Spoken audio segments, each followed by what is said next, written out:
This too much. It's too much.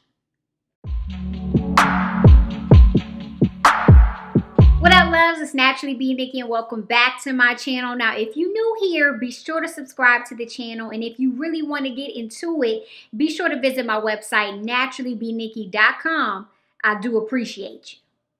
This week was definitely one for the books, okay? I'm talking a celebrity smackdown, and I was here for it. Let's get into it.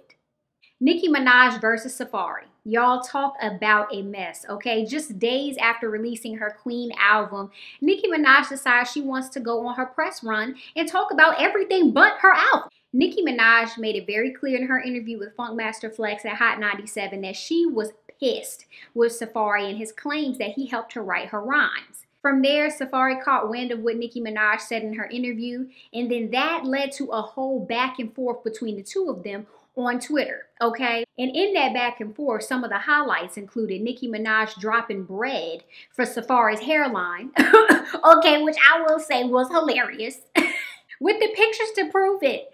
Sis was real petty. But another major highlight was Safaree claiming that Nicki Minaj stabbed him back in the day, almost killing the man. And he had to claim suicide just so Nicki Minaj wouldn't get locked up.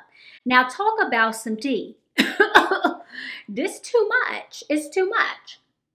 Following that, TMZ revealed in an interview that they actually have seen and possess video of Nicki Minaj chasing Safaree around with a knife. Honestly, y'all, when it comes to this Nicki Minaj and Safaree mess, I am truly and utterly confused. I'm baffled. Like, I'm literally thrown for a loop. I really just don't understand why Nicki Minaj has decided during the week of her album, Queen, that she's going to dedicate majority of her airtime to discussing Safaree. Okay, discussing the past, discussing somebody that she not even with. I really don't understand. Now the man talking about he done woke up to all types of offers and deals from different people and companies. Thanks to you, sis. Thanks to you. You gave him free promo. And I'm really trying to figure out when you're going to stop doing that, sis. She just needs to get it together. John David Washington versus today's Craig Melvin. Y'all, this has to be one of the dopest and most beautiful moments in media right now, in my opinion. John David Washington said, y'all better put some respect on my mother Pauletta Washington's name, okay? During his promo for his new movie, Black Klansman, John David sat down with today's Craig Melvin and they chopped it up. But what really caught everybody's eye was when Craig Melvin posed a question to John David Washington about his parents' influence on his career, and he only mentioned Denzel and left out Pauletta. John David Washington got Craig together in the most beautiful way. Get into it.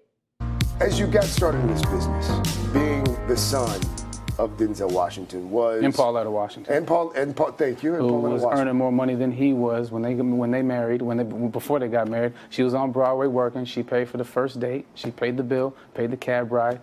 So, you know, a classically trained pianist, went to Juilliard. You know, she's a great artist in her own right, and I learned a lot from her. My father taught me how to hunt. My mother taught me how to love. Like, can we get married for real? Like, oh my God. A huge shout out to John David Washington for not only sticking up for his mom, Pauletta Washington, but also for Black women in general. I feel like so often we are dismissed. We are erased. We are not giving the credit that we are due. But John David Washington said, not today. Okay, not today, and especially not with my mama, not with my Black queen. Okay, so get into that, y'all. I think that was definitely the highlight of my week, and just thank you, thank you, thank you, thank you. Teyana Taylor versus Jeremih, y'all.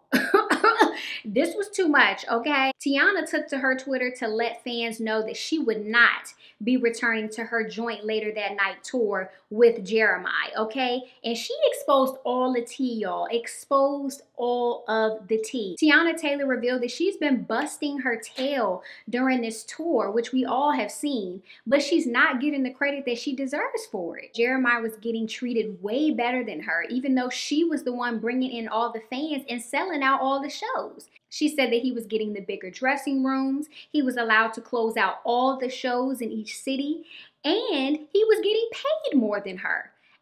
Absolutely unacceptable. She even said that during one tour stop, she fell off stage because the floor was wet, and she believes that Jeremih and his team was responsible for that. Crazy. Teyana said that all that she was looking for on this tour was equality and respect, and she didn't get either. I salute her for pulling out of the tour, okay? Because honestly, it's been a rough year for her, especially in terms of her album rollout and everything. She could have easily kept her mouth shut and just sucked it up. But she stuck to her guns and she stuck to her morals, most importantly. And she did what was best for her as a woman, as a mother, as a wife. And she pulled out. She pulled out of that. She said, I refuse to be treated this way. Now, initially, Jeremih replied with like some little petty remark talking about hashtag keep that same energy with the Lil Duval living my best life video. But then down the road, he decides he wants to release a legit response. Talking about it's all love between me and her. But you know, at the end of the day, I don't know what's wrong with her. I think she may be bipolar. You know, while we was on tour, she got mad about some chicken wings. Just talking about stuff that did not even matter. He literally was trying his best to belittle, disrespect, and disregard Teyana Taylor and what she had to say, proving to me that there was a lot of truth to what Teyana Taylor was saying, because had you not done any of the things that she was saying, you would have said that. If you were falsely accused, that would be the first thing that you say. No, I did not do any of the things that she's claiming, but he did not do that. And that's why I feel like there is a lot of truth to what she's saying. So ultimately, Jeremih, you're dismissed. Teyana Taylor made sure of that because instead of her leaving, she decided to kick you off. And I'm so happy about that. Bye-bye, Jeremih. You won't be missed. No more later that night. It's now the Keep That Same Energy tour, okay? And I'm so here for it. Let me know in the comments below your thoughts on all this mess that went down this past week. And I shall see y'all next video.